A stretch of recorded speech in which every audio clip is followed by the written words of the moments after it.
গণমাধ্যমের ওপর মানুষের আস্থা কোন পর্যায়ে আছে তা যাচাই করে দেখতে চায় এই খাতের সংস্কারে গঠিত কমিশন। গণমাধ্যমের উপর মানুষের কতটুকু আস্থা রয়েছে তা যাচাই করতে চায় সংস্কার কমিশন। এই লক্ষ্যে নতুন বছরের প্রথম দিন থেকেই জরিপ শুরু হচ্ছে। রাজধানীতে এক অনুষ্ঠানে কথা জানিয়েছেন কমিশন প্রধান। সাংবাদিকদের দলবাজির কড়া সমালোচনাও করেন তিনি। অনুষ্ঠানে প্রধান উপদেষ্টা প্রেস সচিব বলেন, গণমাধ্যমে মজুরি বোর্ড তুলে দিয়ে ন্যূনতম বেতন পদ্ধতি আসা উচিত।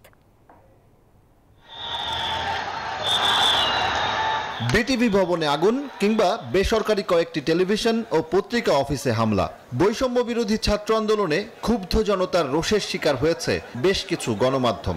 এমন পরিস্থিতি ইতিবাচক বার্তা দেয়নি। তবে 15 বছরে গণমাধ্যমের ভূমিকা কেমন ছিল তা নিয়েও রয়েছে নানা প্রশ্ন।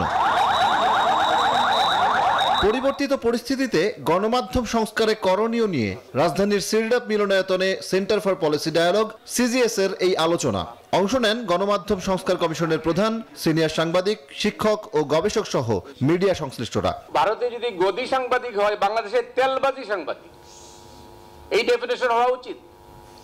আমাদের আত্মসমালোচনা করা উচিত। লিখলেই সব বন্ধ হয়ে যাবে, এটা ঠিক না।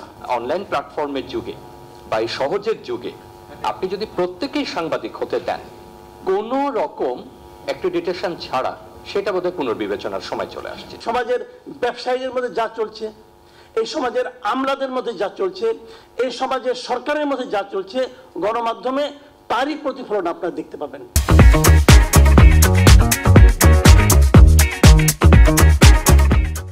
গণমাধ্যমের ওপর মানুষের আস্থা কোন পর্যায়ে আছে তা যাচাই করে দেখতে চায় এই খাতের সংস্কারে গঠিত কমিশন। এর প্রধান জানান, নতুন বছরের প্রথম দিন থেকেই শুরু হবে জরিপ।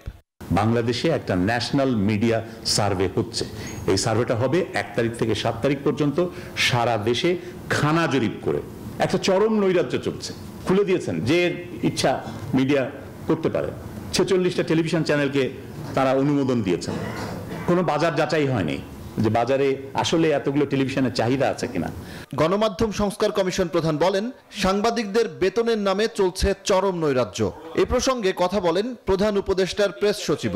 তিনি মনে করেন, ওয়েস বোর্ড তুলে দিয়ে গণমাধ্যমে ন্যূনতম বেতন পদ্ধতি আসা উচিত। গভর্নমেন্টের এক্সট্রা জুডিশিয়াল কিলিংকে তারা লেজিটিমাইজ করেছেন, ডিসঅ্যাপিয়ারেন্সকে লেজিটিমাইজ করেছেন, তাদের কেন বিচারটা হবে না? কারণ এটা যখনই বলতে যান তখন দেখবেন যে অনেকে বলেন যে না না এই কথা বলা যাবে না, অনেক ধরনের ভণ্ডামি দেখতেছে। আয়োজনে আলোচকরা বলেন, সাংবাদিকতাই দল কানাদের দৌরাত্ম্য দীর্ঘদিনের। এসব দলবাজরা সাংবাদিকদের বিভাজন আরো প্রকট করে তুলছেন।